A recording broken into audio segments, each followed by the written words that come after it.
You're listening to the Packernet Podcast Network.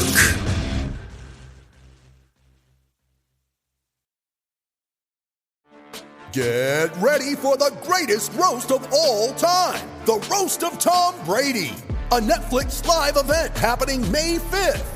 Hosted by Kevin Hart, the 7-time world champion gets his cleats held to the fire by famous friends and frenemies on an unforgettable night where everything is fair game. Tune in on May 5th at 5 p.m. Pacific time for the Roast of Tom Brady, live only on Netflix. Actually, it's the lead play in our offense. We ask our YN or a tight end to open up somewhere between 6 feet and 9 feet, get an isolation with the linebacker. Tell the tackle to take the defensive end if he's over him. If he's not, to drive down on the first man to his inside. If the YN has the linebacker taken out, he cuts inside. If the YN has the linebacker in, he comes all the way around. If you look at this play, what we're trying to get is a seal here and a seal here. Try to run this play in the alley.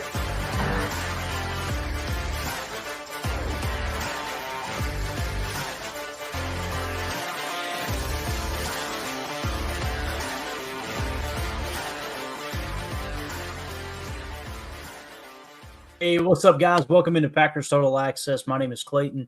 You can check us out on Packernet.com. Find me on Twitter at Packers_access. Email us, PackersTotalAccess@gmail.com. Text us 865-658-5824.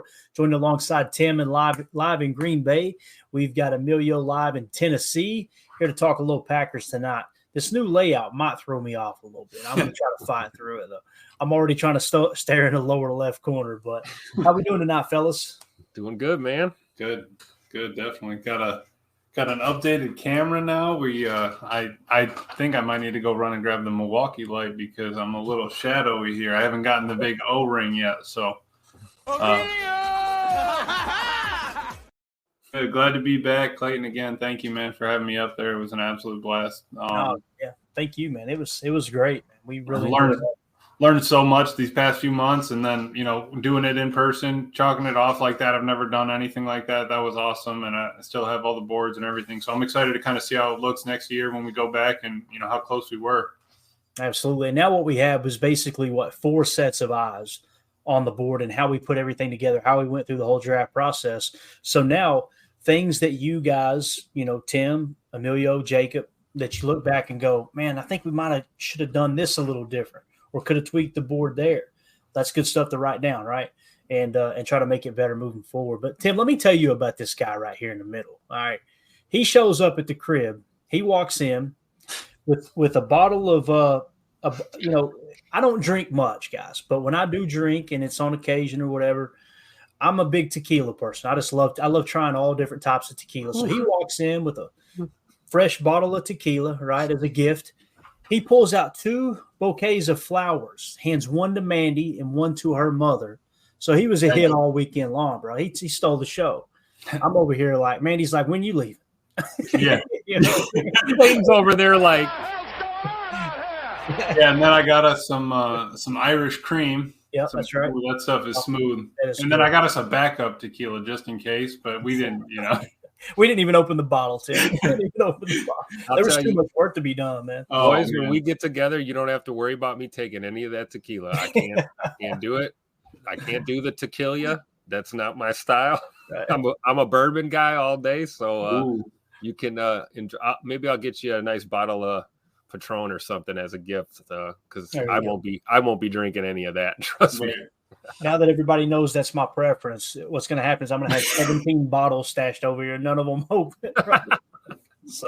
But I really appreciate it, Emilio. It was a lot of fun, man. The whole draft was just absolutely awesome. Just sitting around talking ball with your boys, it was great, man. And again, I learned so much just putting the board together and kind of how it fell. And we'll kind of get into all that tonight. We're going to cover those last several prospects or draft picks, I should say, starting with like your Evan Williams, on to Jacob Monk, Katana Oladapo, Travis Glover, Michael Pratt, Kalen King.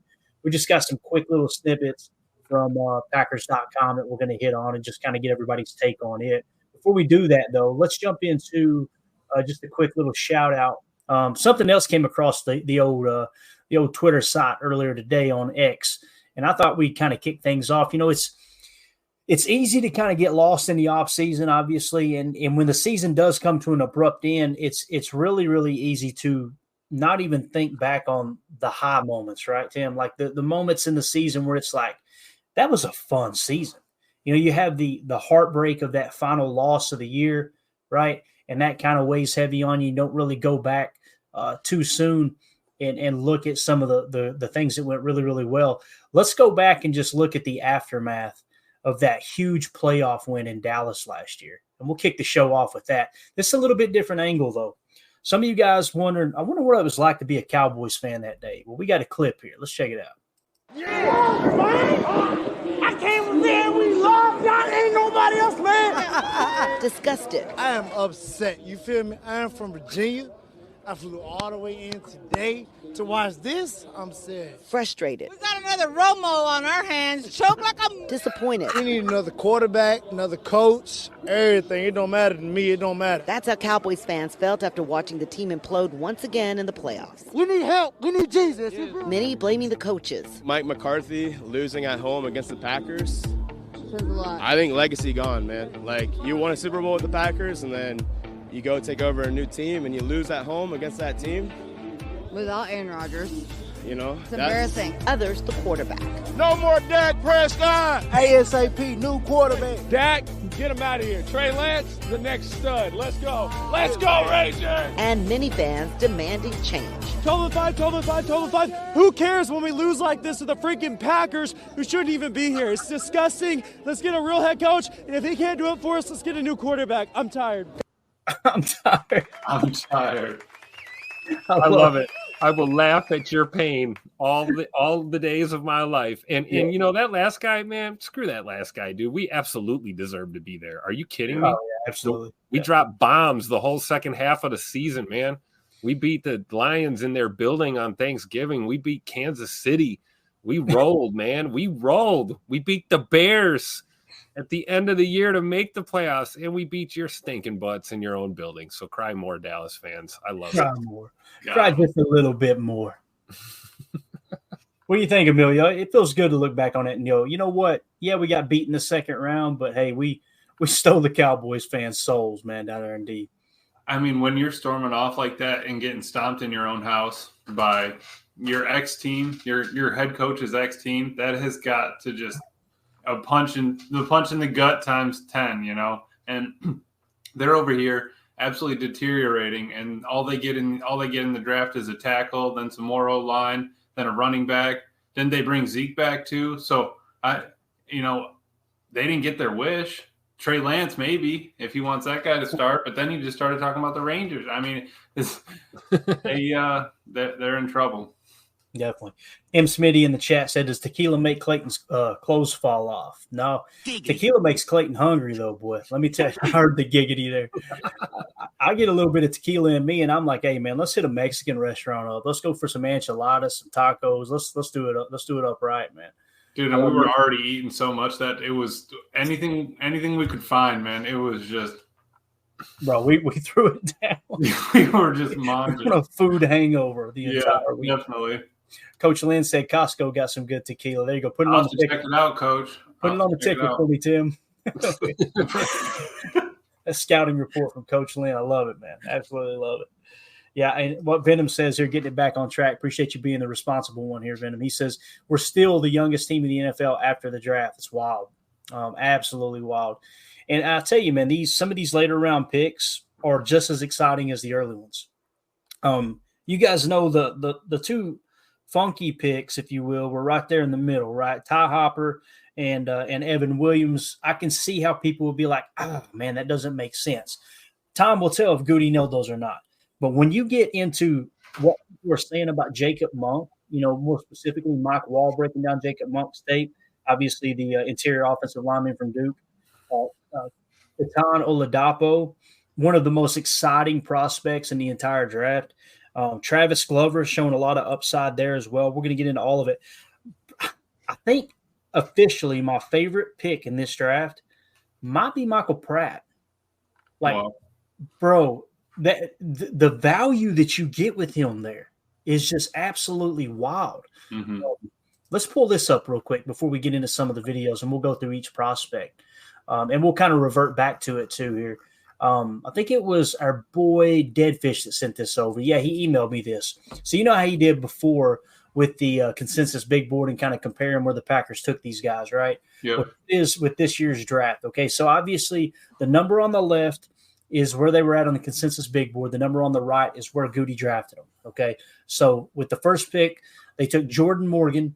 With the 25th pick, I should say, they took Jordan Morgan. He was 36th on the consensus big board. And you guys know he was like 32 on my board. So I had him 4 spots higher, a little bit closer to right there in that range of 25th. But again, when you get within that same tier of talent, what general managers typically do is it comes down to those what we call cluster busters, right? That's what Daniel Jeremiah and Bucky Brooks refers to them as. So what you do is you look at them and go, okay, these guys all have a similar grade, right? Well, what are we looking for at that position? With the Packers, it's someone who can get to the second level in this zone blocking scheme, a little bit of duo action as well, right? Another thing is offensive line versatility, tackle experience that might kick inside, right? You get that with Jordan Morgan there. With the second pick that they made, they took Edgerrin Cooper at 45, and he was 46 on the consensus big board. So right there, right on the money, just one spot off.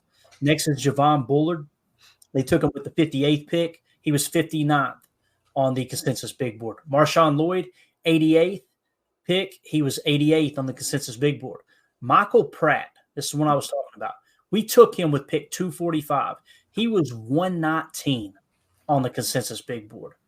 It absolutely fires me up. He was 131 on my board, so he was a little bit lower, but still, my goodness, you're talking about more than 100 spots that you picked up in net gain there, as far as where most people thought he should go and where Goody was able to get him at. It was just value too good to pass up on. Right. Next, you got Katan Oladapo at 169. He was 141 on the consensus big board. Kalen King at 255. He was 166 on the big board. You guys know he was the not highest graded corner in 2022 in college football. Next, you had Tyron Hopper. They took him at 91. He was 172 on the consensus big board. That's one that was like, kind of question mark there. Time will tell. And then Evan Williams, you took with 111. He was 223 on the consensus big board. Travis Glover right there in that range. They took him at 202. He was 237 on the big board. Of course, they got Donovan Jennings, an undrafted free agent, who was 276 on the big board. And Jacob Monk, they took with the 163rd pick. He was 278th on the consensus big board. And you guys, you see that and you think, okay, that's a reach, right? Well, understand the majority of the consensus big board is done by media members, right? So what the hell do they know? Again, it's another tool that we can use to kind of line up the draft. You guys know the consensus big board is baked into my board and how we create it. So it doesn't mean, it really doesn't mean anything into the scheme of, hey, listen, once you draft a player, it doesn't matter where you're drafted, right, Tim? It's, okay, you're now on the team. What can you add to the team, right? Absolutely.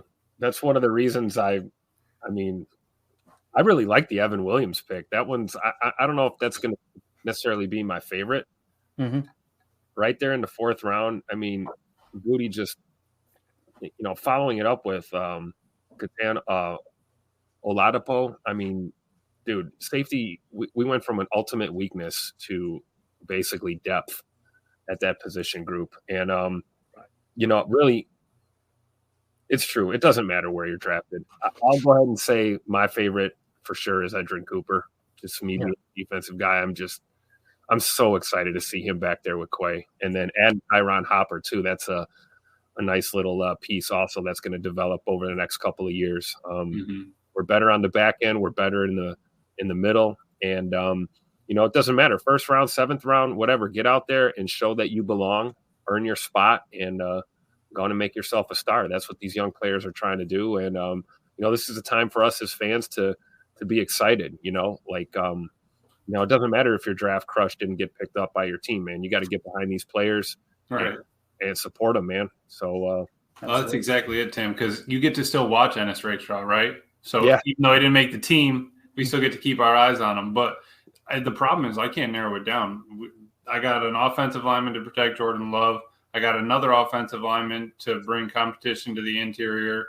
Then we got 2 linebackers, one an absolute dog, one people are sleeping on because they think that he should be bottom of the barrel because of the list. And I think he wants to play.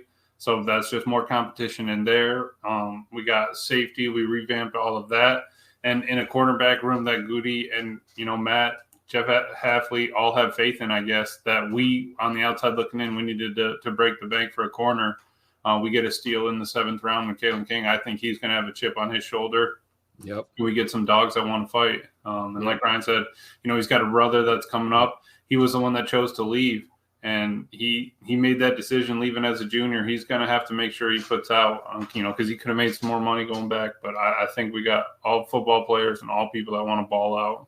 Yeah, that Kalen King pick might prove to be one of my favorites too when it's all said and done. Just when I thought there at the end that we weren't going to take a corner, right?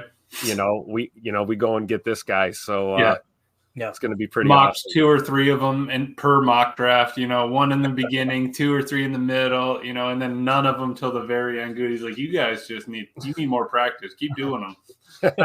Exactly. All those mocks, I got one right out of all of them that we did. Right. Paul Brettel tweeted this out. You guys were talking about Kalen King. It said, from King after he was selected, quote, "It's extremely motivating," said King about being taken in the 7th round.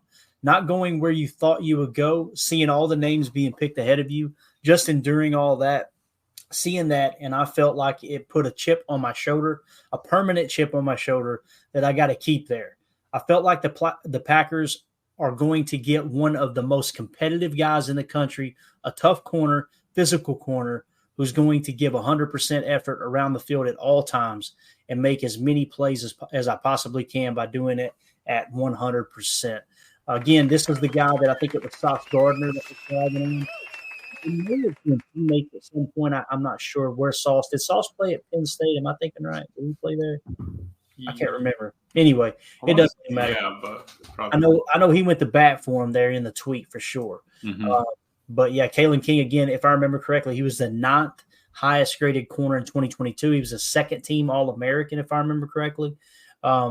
Just absolutely balled out. Then last year took a step back. But let's just hop right into the videos, man. We got them all queued up here. Let's start with Evan Williams. These are just like real quick 1-minute long clips. And for everybody who's listening out there on the podcast, you're probably going to hear a lot of music. You may hear a little bit of announcing of the pick and stuff like that. Just hang with us for a second, and we'll talk about these guys and what we like about them. Yeah, you might hear me say, ooh, if I see a big hit.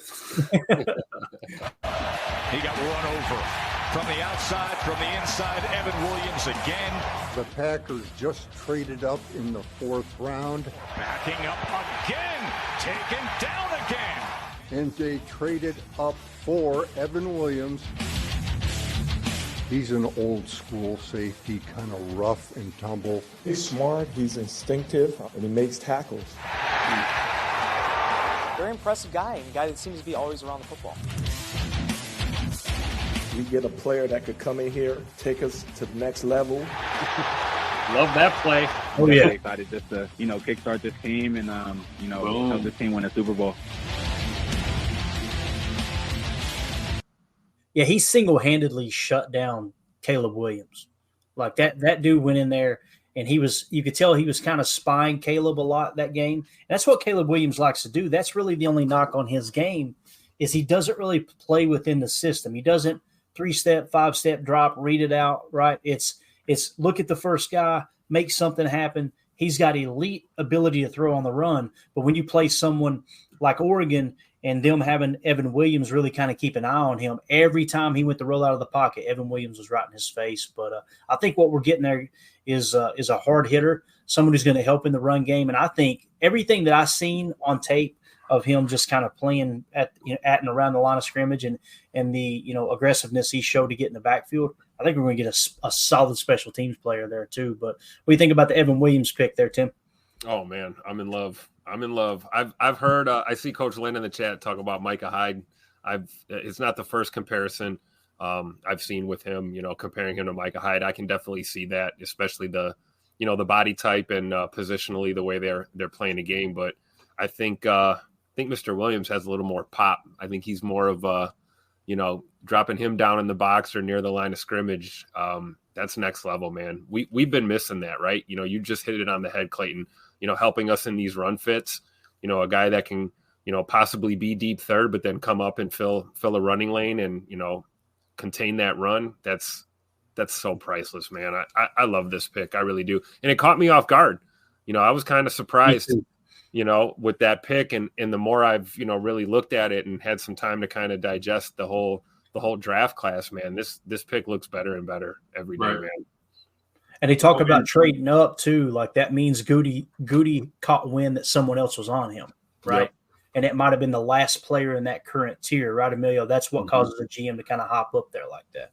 And looking at the tape, when we were just kind of peeking at it, we got a couple of guys that can, spy the quarterback. We saw Edgerrin Cooper do that a lot on his tape. He can sugar spy and all that. But even having a safety, that bodes well for us looking into that 3 safety option. You have one that you trust in the box that we could, you could switch it up, have the linebackers come, have them drop in. We got the safety on the spy. It just opens up a lot of options for the team that's not going to be stuck in big packages all the time or, drop us into, nickel, dime, really, really light packages with a bunch of corners where we don't have a bunch revamped. Why not use the new talent you got, right? Put the miles on the new car instead of on the old car. I guess we didn't mention it yet. So Clayton, how you dealing with the whole clearly we're moving on from Rudy Ford scenario here, buddy? Moment of silence for Rudy Ford. We all have smartphones, and we all know they're pretty amazing, but they also can be amazingly distracting, especially when we're around other people. So US Cellular wants us to reset our relationship with our phones by putting down our phones for $5. That's right, a company that sells phones wants us to put down our phones. And to see what we find, learn more at uscellular.com/built-for-us. Have you ever experienced turbulence on a flight and wondered why? And you can see all the terrain around you. You've got no issue with visibility or anything? No, everything's PG. Maybe you've sat on the tarmac for hours wondering why your plane isn't moving. Well, we're outside here. They're saying the ramp is closed. They won't let us park because of Air Force One. Listen in on the conversations between pilots and air traffic controllers on the Air Traffic Out of Control podcast. 512 Whiskey declaring an emergency. There's smoke in the cabin. I need to make a landing right now on 31 left. We have the most interesting, wild, and funny ATC recordings you will ever hear. Check out Air Traffic Out of Control wherever you listen to your favorite podcasts. It was don't cry because it's over, smile because it happened. Right. That's right. That's it. We'll always have that pick to start the game against Detroit. Did he sign yet? Did he sign with anyone? I don't think so. No. Hey, so you're telling me there's a chance? You're telling me there's a chance. I love it. Oh, man. The chat says Sauce was University of Cincinnati. So that really speaks volumes that he was the one. I'm pretty sure it was him that was talking about Kalen King on Twitter, right? So the fact they didn't go to the same university and he's kind of speaking about them, that's pretty cool stuff. They must have crossed each other's paths in camp or something. You know what I mean? Like they have some of these college camps and things like that. Let's see here. Jim in the chat said Jonathan Owens' replacement there with Evan Williams. I could see that, right? A good tackling safety, someone who could play in the box, help against a run-heavy team. Coach That's Lynn, why we brought J.O. in to begin with, right? He was just kind of a little underwhelming in that category. I don't think he had a bad year. I just don't think he had as good a year as we would have expected. Definitely. Coach Lynn says 3-time captain at Fresno State before transferring to Oregon. Well, we got to find a way next year to add to the big board somehow, some way, a factor if a player was a team captain, because even if it's just a note off to the side, just a C or something, and go, okay, you got a cluster of 5 or 6 players. These 2 were captains. Probably a good shot that they're on that board, right? So something to keep an eye on there for sure. And on top of that, it's how they get captain. Like most of them were walk-ons. Most of them earned it because, they got there early or they were, leaders in the locker room, got to the weight room early, all that stuff. And we just have genuinely good people that, want to play football. That's what's great about it. Absolutely. Prince in the chat says, my favorite pick was Lloyd, talking about Marshawn Lloyd. Great insurance to keep the run game going through the long season.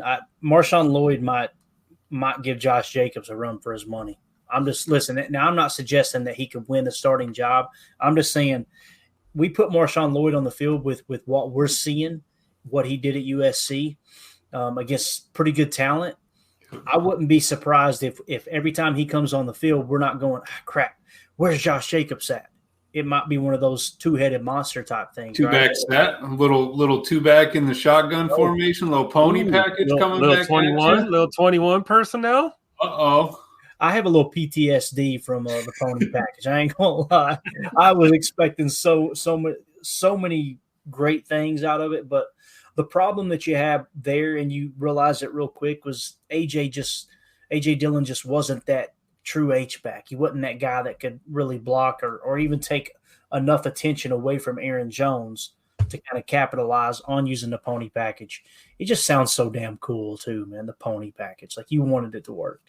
Let's see here. Ron Sanville in the chat says, I think Oladapo is the big safety in this draft. And then, of course, Coach Lynn, I think he was still talking about Evan Williams, said best blitz and safety in the draft. That's what it looked like to me with Evan Williams for sure. But since Ron Sanville brung up Oladapo, we'll be getting to him in just a second.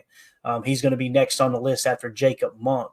Let's take a look real quick at Jacob Monk, obviously the interior offensive lineman from Duke. I think he was center, if I remember correctly. I think he was he was a 5-year starter, if I remember correctly. A 5-year starter and a 3-year captain, I think it was. That's very, very rare in college that someone is a captain more than 2 years. 2 years is like, okay, upper echelon. When you're a captain for 3 years, really says a lot about someone's character. But let's check out Jacob Monk here. Green Bay Packers select Jacob Monk, offensive center, Duke. Jacob Monk is a 5-year starter and a 3-year team captain. Anytime you hear about a guy who's been a 3-year captain, it's pretty rare. It tells you what the team's going to love about him. He's got that strength against teams who want to try to bull rush him. He's got the physical strength. I was telling Cynthia this. I was looking at the numbers. He had a 1.66 10-yard split. That's extraordinary for a 308-pound center. That's a really, really good quickness. He played 3,777 snaps in college, and he played everywhere. He had 34 starts at right guard. He played center. He played right tackle. Come off the football and turn people and put them on the ground. The more I see on him, man, the more excited I get. Watch this pull right here. I was just going to say, you see the little pin and pull they ran there with him? Yep. Oh, my goodness. Well, just look at that right there. Damn. Oh, my God. Look for somebody to hit, man. I love it. I think it's this next one right here. Watch this. There this one. Bang. Boom. Oh, I love it. No more offensive linemen staring at Jordan Love after he lets the ball go. Just watch his feet. Just watch his footwork. Look at that. You know how hard that is for 180. He almost got tripped by his own guy. That's hard for a 180-pound running back to do that in college. Imagine he's doing the karaoke. You know when you did the shuffle drills and then you did the karaoke, keep your footwork? That was easy money for him. Most guys can do that. They can avoid that contact and get over there, but they don't meet their blocking assignment. So he's got the footwork and he's getting to his man.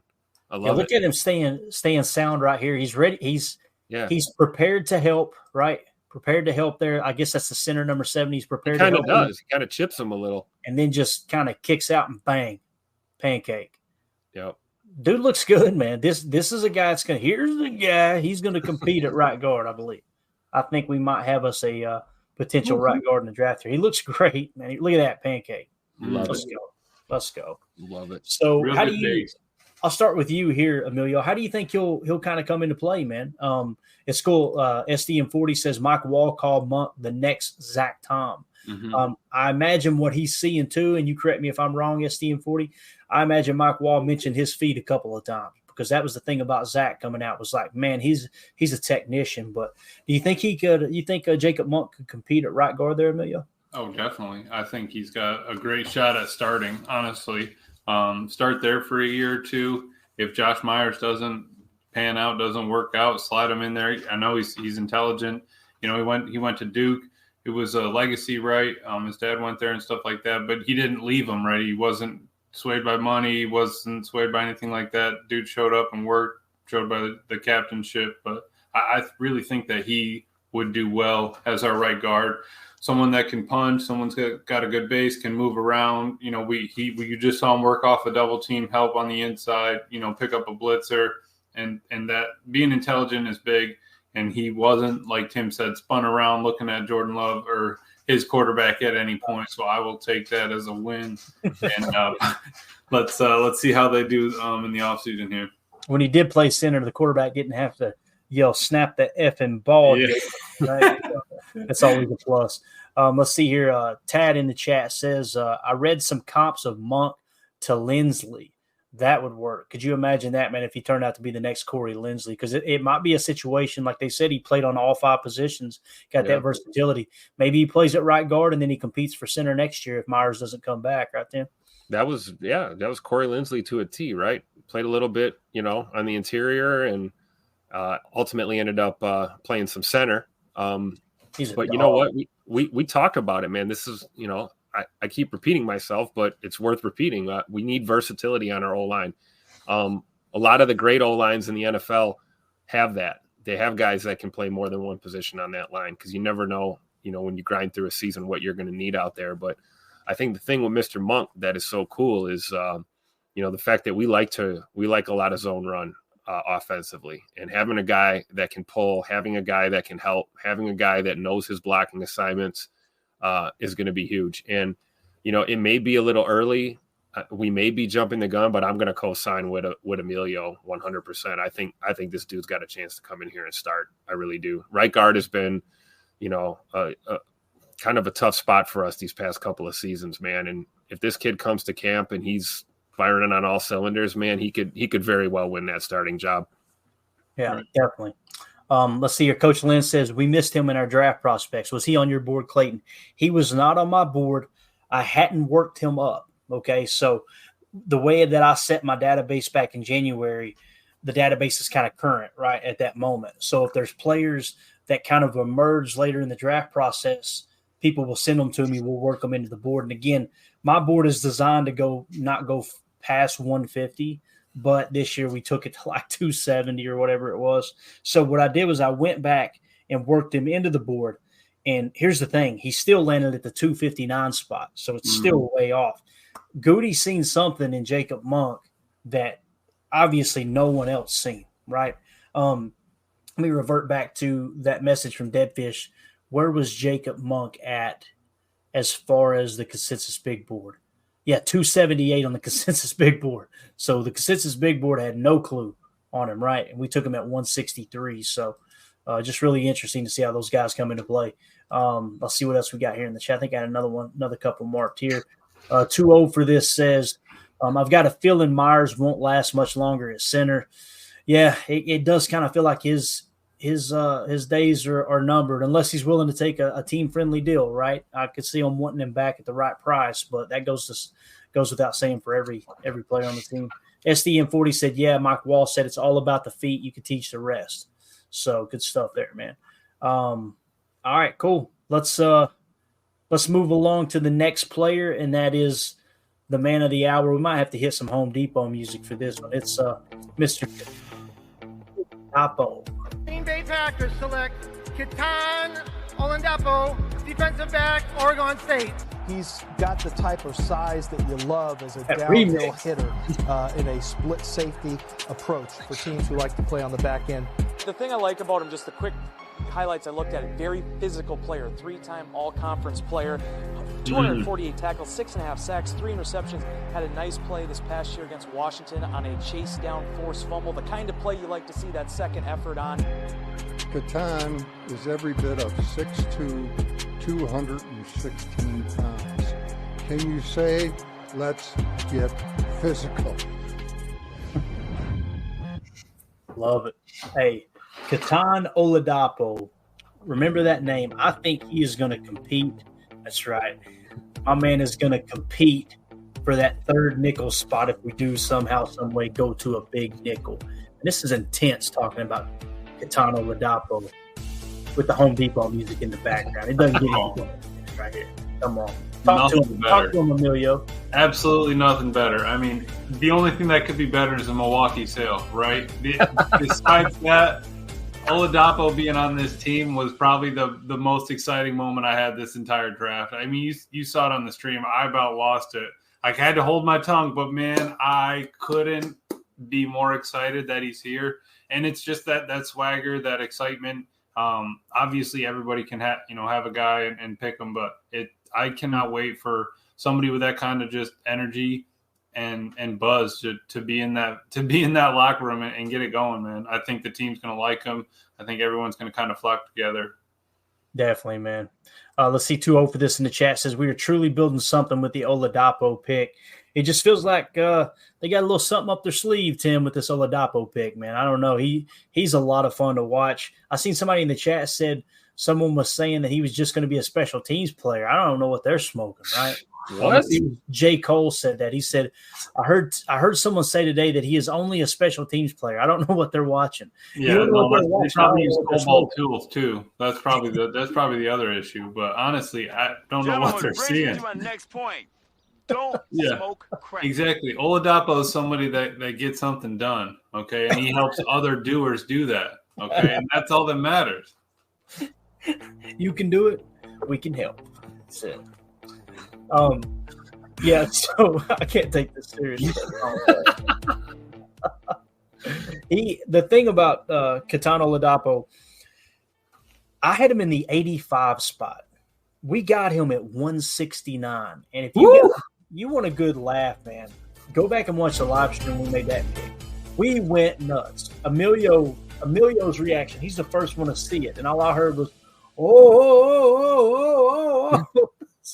I'm immediately turning around to see if the curtain's on fire behind him or something. You know what I mean? Knock over the candle. And I reached right to my mock drafts that I printed out, and sure enough, that was the only one I got right. I was so excited. Get right, man. So excited, man. Oh, not to be right. Excited to have this player absolutely in Green Bay. That's what it is. Important. Yep. That's exactly what it is, Tim. I don't care about being right. I was wrong on every other pick, right? Right. I just cannot. I'm excited for how they play, the excitement they bring, something in the locker room, a dog, and somebody that wants to play football. Goody and the Packers, that's just what they go after, man. And it shows. Yeah, you guys see a trend here with our defense? All these pieces that are coming in, all these guys look like they gel well together. They complement each other's games in different ways. You know, we got guys that want to be on the ball, guys that want to be off the ball. We've got slot guys. We've got deep third guys, got boundary guys. We have really rounded that secondary out, you know, in the cornerback room and the safety room. And it's just a lot to look forward to this year. Yeah, and with Ketan Oladapo and Javon Bullard, obviously the pick there at, what was it, 50 or 58? 58, they took him. Both of those guys can play slot. Both of them can play deep. Both of them can play in the box. Now, Ketan Oladapo is more of that box safety type. Like I said, if you go to like a big nickel and you want to put him next to a linebacker right there in the middle of that nickel, he can thump in the box with the best of the linebackers, in my opinion. Now, he's a rookie. There's going to be a step back, right? Again, we always kind of put that baseline around the 60 PFF grade. You expect someone who graded out in the 80s and 90s in college to come into the pros, and if they grade out 60 or higher, you're like, okay, we got us a good pro there, right? If they're south of that number, typically they don't turn into a good pro. Now, maybe they can put it together later, but that 60 PFF grade, I'm expecting most of this class to be above it. I'm just telling you, man, there was a lot of depth in this class, and just great value again there at 169, 85th on my board. Where was he at on the consensus big board? Oladapo was 141. They got him at 169. He was 141 on the consensus big board. So great value there as well. So what is that? 28 spots of value. So right. And both the safeties that we got, excluding Williams, Bullard, and Oladapo, were both in the 6'4" on the 33rd team, the 6'4" category, and we got them in completely different rounds. So it wasn't like, you know, we don't know what's going to happen with the second round. We don't know what's going to happen with Evan Williams. We don't know what's going to happen with Oladapo. But the way they're going to play, like Coach Flynn said, it could be Oladapo gets the Vikings games and Evan Williams gets the Lions games because he plays better against, you know, Jared Goff or whatever their scheme they're running there. That's how that Hafley's going to have a lot more flexibility now moving forward than we had definitely coming into it. That's what you get when you have some depth, right? You got a little bit of depth in the position group. You've got that flexibility. You know, you're not forced to just keep going with the same lineup week to week. Right, and it puts fire under, like Mike Hebring said. You know, it puts fire under AJ Jr. Right. Mm-hmm. Yep. If you want to play, man, you're going to have to show up. Everybody played in college. Everybody had a spot. There's only 32 teams and only 53 on a roster. So and the path for Ant Johnson Jr. is through special teams. If you looked at his tape last year, I don't know what he graded PFF wise on special teams, but I know he was a contributor. And there were a few missed tackles here and there and things like that, not staying in your lane, that kind of stuff. But I really believe that, I'm with Mike Hevering. I'm not giving up on him either. I liked him a lot last year, watching him at camp. And there's multiple paths to get some snaps for him. He could move the corner. I kind of joked about that a few days ago, but it could happen, and certainly special teams will get you on the field too and get you a roster spot. So as long as you're contributing, I don't think it really matters where you do it, as long as you're making a contribution. Absolutely. Coach Lynn says that will be a hell of a competition, Williams and Oladapo. I agree. I think they're going to just make each other better. No doubt about that. Cody in the chat says, I can't wait to see these guys fight for each other. Everyone in this draft we got seems to play with some nasty. That seemed to be the common theme, man. You didn't see one defensive player taken that wasn't bringing the freaking lumber, man, every single play. Randy Cleaver says, new defense, fast and aggressive. Definitely what they're building towards, no doubt about that. M. Smitty 1386 says, said it before, Goody went and drafted a bunch of nasty for the defense, guys who love to drive downhill and hit. It's all over the tape, no doubt. Antonio Universe says, Oladapo and Williams are taking Johnson's spot, ? Anthony Johnson Jr. last year played more free safety, if I remember correctly, so he ended up playing deep more often than he did in the box. When you look at Oladapo and Williams and how their game's shaped, I imagine they would want to design it where the majority of their snaps they're in the box. But we've talked over and over on this pod how in the NFL, both safety positions have got to be able to play high and low, right? That's just something that's very, very common in the NFL today. Back in the 90s, the strong safety was always in the box. The free safety was always roaming center field. That's just the way it was. Today's NFL has changed quite a bit in that regard for sure. Mike Evans says Oladapo will start before Williams. I can't argue with that, Mike. I think that's the way I see that as well. Even though Williams was a higher pick, I think Oladapo probably going to be in the running to start over him. Although it would suggest that Goody seen more value in Williams than he did Oladapo, which really says a lot about Williams. What were you going to say, Emilio? Just think of it like last year with the tight ends. We had Musgrave. He got a lot of burn up front. An injury happened or something like that. Not even an injury. And then realizing that when he came back, we still had Tucker Kraft and him, both of them on the field at the same time. We could rotate them in. There's a lot more options. I'm excited to see what Hafley does. And it's not like he hasn't had his hands on, being able to coach up, really good young DBs. And I think that him being able to have so many options moving forward is going to be nice too. Yeah, definitely. Yep. All right, let's see here what else we got in the chat. Ron Sample, Oladapo in the box will be fun to watch. Joseph says, very ready to see our defense do the dictating for a change. Absolutely. John Schmidt in the chat says, pretty sure either way, Hopper, Oladapo, and Williams will kill people in the new kickoff. You could see that kind of bleed into this draft a bit. It felt like their teams are kind of jockeying for position, going, all right, if there's going to be more explosive plays, how can we neutralize those explosive plays on kickoffs? But also, how can we take advantage of it? And that kind of goes hand in hand with who was it that said it down here? I think it was, Michael Redden said, can't wait to see Marshawn Lloyd and Nixon returning kicks. You guys heard Goody say in that little interview we played yesterday, said that Lloyd can play some return as well. So hearing Bill Belichick, you kind of piecing all this stuff together with the new rule change, right? Bill Belichick on the Pat McAfee show said that the kickoff return now feels more like a running play than a return play, right, with the way the lines are so close together. So might see a little more Marshawn Lloyd back there making some guys miss, man. That would be absolutely awesome too. So Coach Lynn says, did y'all see Kobe Wooden gain 12 pounds of muscle? He went from 270 to 290. I love that. 20 pounds, I think is what he meant. Yeah, they said he beefed up big time. That suggests to me that Kobe Wooden's really going to be playing inside, right? Now, you've seen Devontae Wyatt. I haven't seen the official weight, but the pictures show Devontae Wyatt much thinner than he was last year, which kind of makes me think they're going to play him out on the edge. Now, you start to look at all those edge defenders. I'm eager to see Lucas Van Ness if he cuts weight, stays the same, or puts weight on, because in college they played a lot of hybrid 4-3 in Iowa, and he played on the interior a large majority of the time, if I remember correctly. Now we shifted him out to outside linebacker. He's going to feel a lot more comfortable on a 4-3 front. There's no doubt about that. Yep. So, all right, let's see what else we got here. I think we're caught up. Look at us keeping up with the chat like some mature adults in here this evening. That's professional on the rails. That's right. On the rails for once. Don't get used to it, gang. It ain't gonna last. I promise you. Let's go on. That's what she said. Perfect drop, too. Let's go on to Travis Glover. I think he's out of Georgia State, if I remember correct. Is that right, Georgia State? Yeah. I've talked about so many freaking players and colleges over the last 2 weeks. My head's spinning. Let's go on to Travis Glover here, offensive tackle taken by the Packers.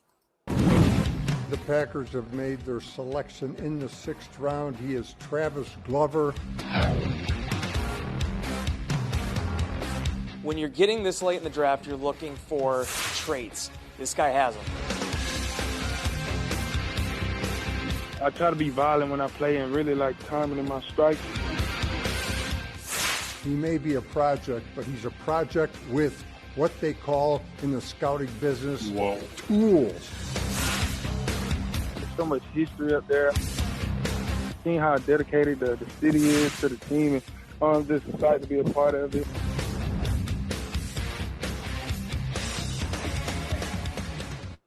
There was one part there I wanted to hit it again. It looked like he blocked 2 people. I don't know. I think it's right here. Look at that. No one in each hand. Look at it. God, you love to see it, man. Love to see it. And then he absolutely just crunched that poor DB. Yeah. Yeah, that kid looked like a peewee football player out there. He really did, man. Man, it's so cool to see how excited these young guys are to be Green Bay Packers. You know, you hear him talk about, what it means to be a Packer. I mean, nowadays, a lot of times you almost feel like the younger guys, the younger generation is kind of disconnected from history and tradition and things like that. And it's good to see that that's not entirely true. These guys, a lot of these draft picks, man, they fully understand what it means to be a Packer already. And as a fan, I appreciate that. I don't know about you guys, but that means something for sure. Mm-hmm. Yeah, definitely. And the fact that they liked him enough to take him as a pick from a small school. They saw something. They liked his attitude. They liked his work ethic. And I think it's, if Caleb Jones wasn't going to work out in the long run, we got a really big dude that can block. And, we can block. I'm excited about it. He's going to have to give up number 52, though. I don't know if you saw. I seen that tweet on Twitter. Man. Yeah, somebody swung and missed on that tweet. God love them. It's a small school. Let's cut them a break. All right, let's cut them a break. But here was Travis Glover responding or reacting, from home about being drafted by the Green Bay Packers. This is pretty cool. Packer Nation, is Travis Glover from Georgia State. Super excited to get to work up there. And last but not least, go Pack, go, baby. He's already got it down. My man already got it. Love it. Absolutely love it. All right, let's move along here. We're at the 47-minute mark. We're doing good. Let's go on to one of my favorite picks in this draft, and that's Michael Pratt. Moment of silence for Sean Clifford. I think it's going to be very, very hard for them to keep Sean Clifford over a Michael Pratt. Now, you'll probably move one to the practice squad, I would imagine. I'd love to get a clear explanation of that third emergency quarterback rule, because I think that you still have to, you still have to have it still counts toward 53, the 53-man roster, right? If you've got 3, it's just you can activate one that doesn't. I think that it doesn't count towards your game day active player roster on game day, if that makes sense. Of the 48, right? Yeah, I think gotcha. I think that's what that is. At 45 or 48, whatever. Yeah, whatever it is, right? Okay, that makes sense. But again, having 3 options or having 2 options, right? We got Jordan Love and 2 options as a backup. 1, competition in the offseason. 2, whoever's a dog stays. And 3, even if it comes down to bare tax, Sean Clifford has 1 less year on his deal. Michael Pratt has 1 more year. numbers game. You just move those around. Sean Clifford would pull the short stick there. I think it's more like Tad in the chats here saying it's more about my boy Magoo. I think Magoo might be the one on the chopping block. But, Clayton and I were talking about this yesterday a little bit. I think we were talking offline about it. With a guy like Clifford, I don't think you can stash a guy like Clifford on the practice squad without him getting, snatched up by another team. I think the word's out on him a little bit. So it'll be interesting to see how they juggle the quarterback room this year. But I think Clayton's right, man. I think we got a heck of a pick here late in the draft with Michael Pratt, man. Make sure you guys go check out his story too. There's a little story about him on floating around there on YouTube and in the Twitterverse. Guy's seen a lot of adversity very early in life, man, and just comes through stronger. And now he's a Green Bay Packer, man, and definitely a leader. You want leadership qualities at the quarterback position, and that's Michael Pratt for sure. Definitely. Let's play the quick clip here from Packers.com on Michael Pratt. Again, this was a guy that going into the college football season, people were talking about he might be able to work his way into the top 3 rounds, right? And the fact that he kind of fell, a little later in the process, I don't know, man. I think it couldn't have worked out any better for the Packers. I had him at 131. We got him at 245. You're talking about some really good value. But here's Michael Pratt. 245th pick in the 2024 NFL Draft. The Green Bay Packers select with a touchdown pass in Ford Field, Michael Pratt, quarterback, Tulane. Back to Pratt, looking to throw. He's got Jackson deep. Got him!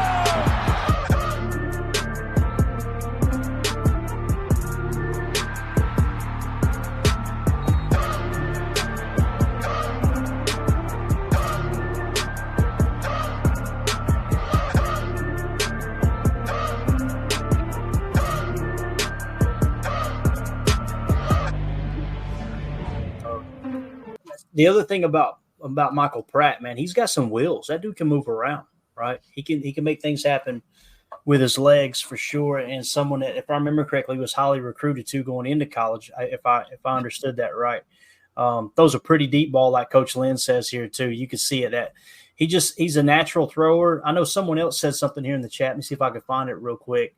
Right here. SDM40 said, I read somewhere that Pratt has a surfer dude mentality in every way. Should be interesting. That may be true, but I also seen pictures of him as a young guy with those deers he was hunting. There were several bloody deers in pictures with him as a teenager. So it sounds like he's a country boy. He's going to fit right in with Tuck Norris and Luke Musgrave for sure, man. It's a matter of time for they're smoking lung darts in the locker room. There's no doubt about that. Lung darts and Busch lattes, baby. 2-0 for this says, I don't think either Clifford or Pratt will last on the practice squad. I think that's a pretty accurate statement there, 2-0 for this, because people like to joke about Clifford and everything, but he's got a ton of experience, and that's very valuable to other teams. The problem is if another team has already built their quarterback room out, right? When I say already built it out, it doesn't mean that they're completely satisfied with it, but when you sign someone off of someone else's practice squad, they've got to go on the active roster. Right, they got to be on the 53. So the question is it worth tying up a spot for the 53 with someone who doesn't know your offense? Early in the process, yes. The beautiful thing about the way camp rosters work is neither of these guys will hit the practice squad. More than likely, they won't hit the practice squad until that at the end of that bye week, at the end of the preseason. So by that time, teams aren't sitting around going, all right, what quarterback can we get to be our backup, right? If one comes across the pile and everything works out and maybe they're familiar with your system, yeah, it makes sense. But I think there's a little bit of hope there for me that one of those two guys, I think it'll be Clifford that'll probably go on the practice squad. I don't see them carrying 3. Maybe they will, but I think that teams will already have their quarterback room somewhat filled out, right? Mm-hmm. And again, if you sign them off someone else's practice squad, they got to go on the active roster. So that's the only thing that kind of gives me a little bit of hope there. So, and every player counts, right? Like look at this defense now, man. We got a loaded linebacker room, we got a loaded DB room. There's lots of players that need to see the field. So I could see it. You could be right. Maybe they don't carry 3. Not that it wouldn't be enticing, though, for another team to take one of our backup quarterbacks because they need help. they would be like, all right, the Packers have done half the work for us. If Sean Clifford drops, he's already been a year with Matt and Jordan. We should be good enough to run an offense with him and send it. So, yeah, I think whatever good he needs to do to keep, Sean and Pratt on at the same time until, no one can touch him, I think he's going to do that. Yeah, Clayton called this one, man.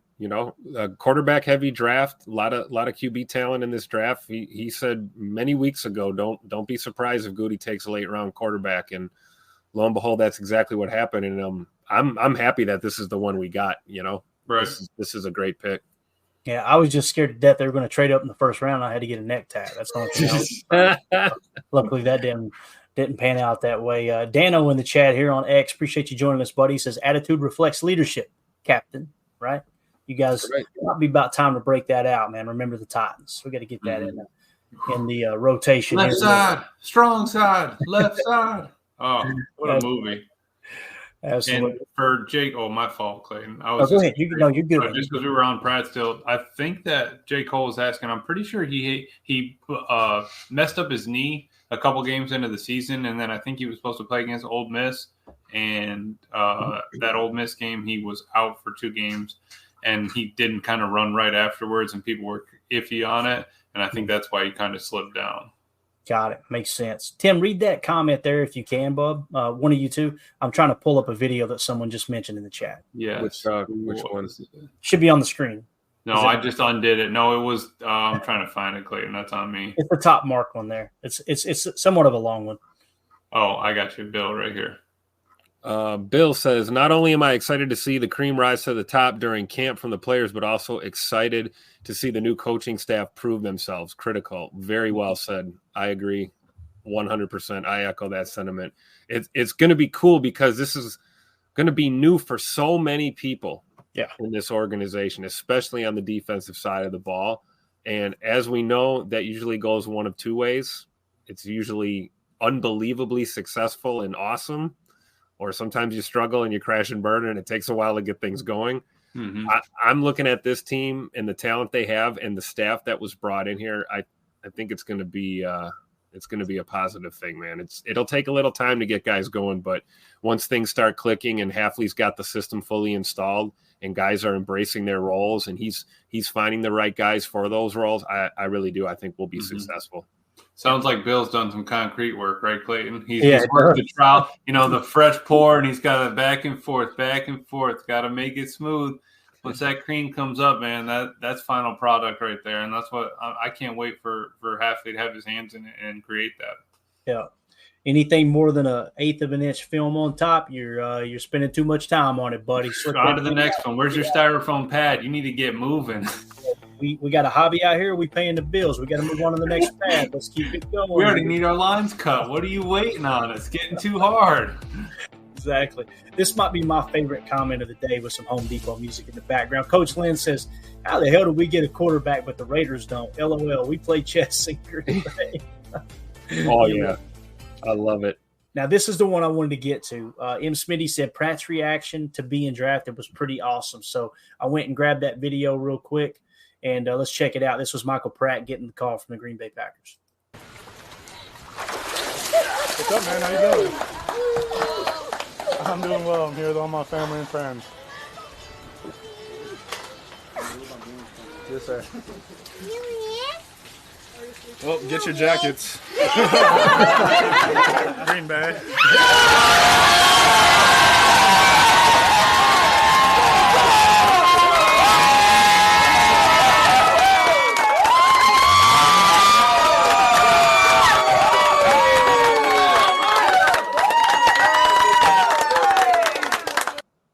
How exciting is that to be a quarterback and then to get drafted by arguably the organization that wrote the book on developing quarterbacks? I mean, this is so cool to see, man. I'm so happy for that kid.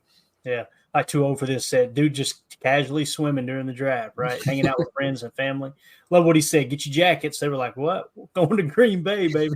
Let's go. Oh, I love it. Yeah, that family's going to be chilly. The Florida family members are going to need an extra hoodie, man. Maybe they no can more borrow green one. Wave. Yeah.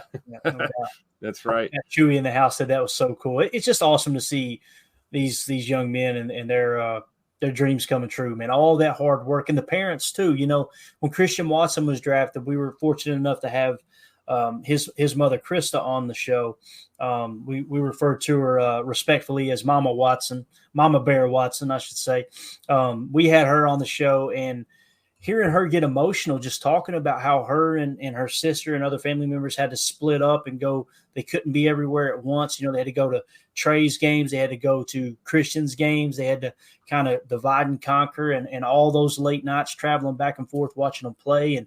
And listen, putting out the money too to pay for everything you need, from equipment to uniforms and everything, and just kind of fighting through. And then to see them make it, right?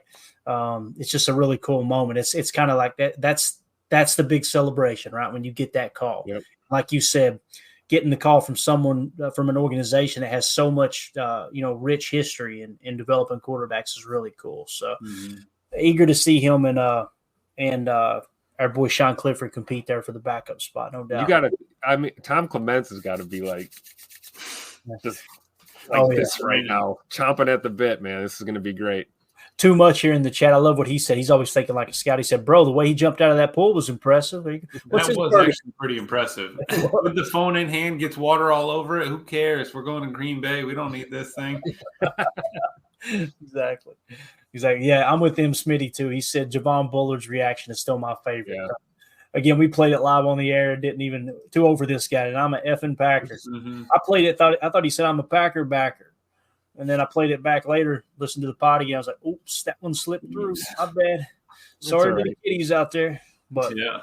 All right, we got one more to hit on. We're at the hour mark, so let's hammer this out. This is one of my favorite picks. This is Kalen King, drafted at 255. He was 165 on my board, the 9th highest graded corner in 2022.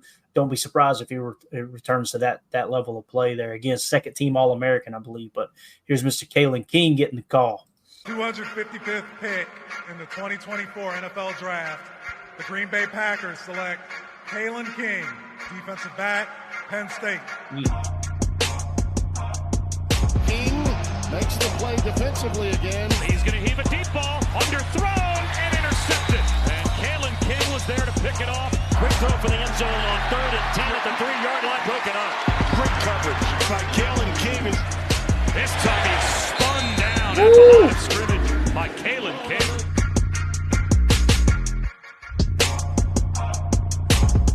Wrap up there. Yep.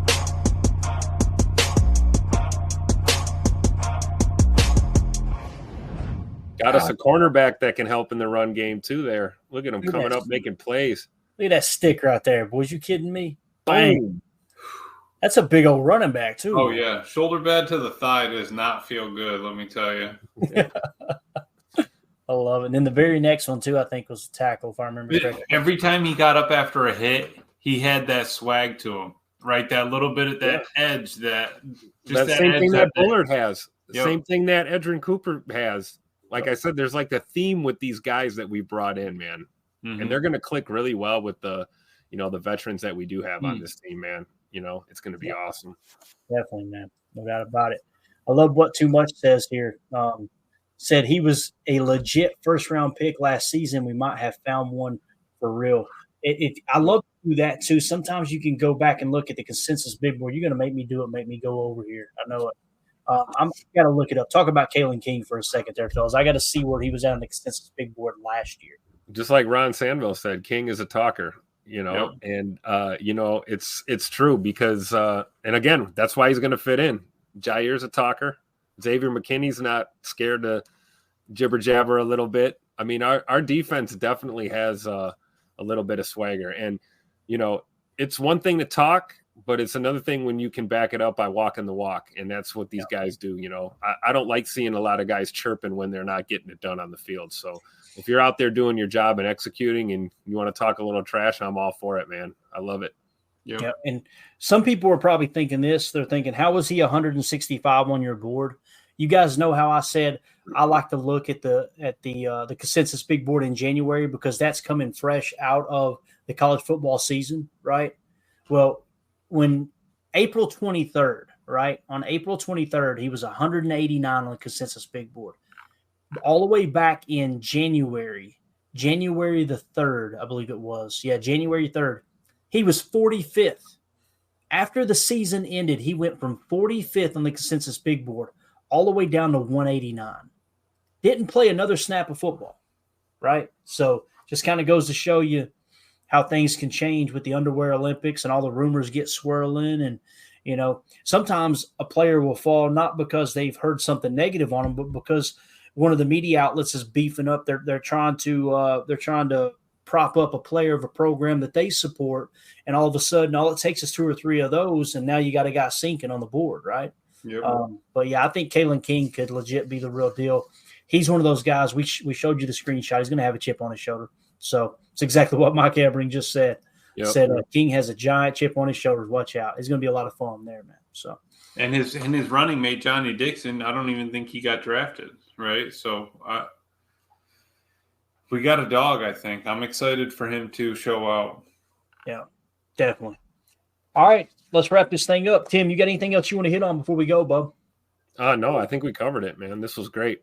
Yeah, definitely. What about you, Emilio? Nothing, man. I'm excited to see. I'm going to try to go back and just take a peek at some old tapes and just see if I can find some old college ones just to see where they're at. But besides that, man, I'm excited for May 14th or something. We got training camp, mini camp, all that stuff. We're going to have to keep those dates handy, but I'm excited. Yeah, we got rookie mini camp coming up before that, too. I think that's next week, I believe. Nice. I could be wrong, but we got a rookie mini camp coming up real soon. They report, and then the veterans come in so they can kind of get their orientation out of the way or whatever. And then they have a mini camp together, and then they break. I think they have another mini camp in June. Right. And they break, and then they come back for training camp. So, yes, right around the corner. I'll hit this real quick. This is from Paul Brettel. Paul Brettel always doing the Lord's work out here, man. He said, highlights from this article. Listen, that article that he quote tweeted there, go to Paul Brettel. Anything he writes, help share that out. He's just a phenomenal writer, supporter of the show, excellent dude. Make sure we support him for sure. This is what he said. The tweet with the article said, get to know the Packers' 8-player undrafted free agent class here with a breakdown of each of the signings, and he put highlights from the article. Bowden was a long snapper, right? He was the Patrick Manley Award finalist in 2023, Brugler's top long snapper competition he's going to be a long snapper competition for Orzik, right?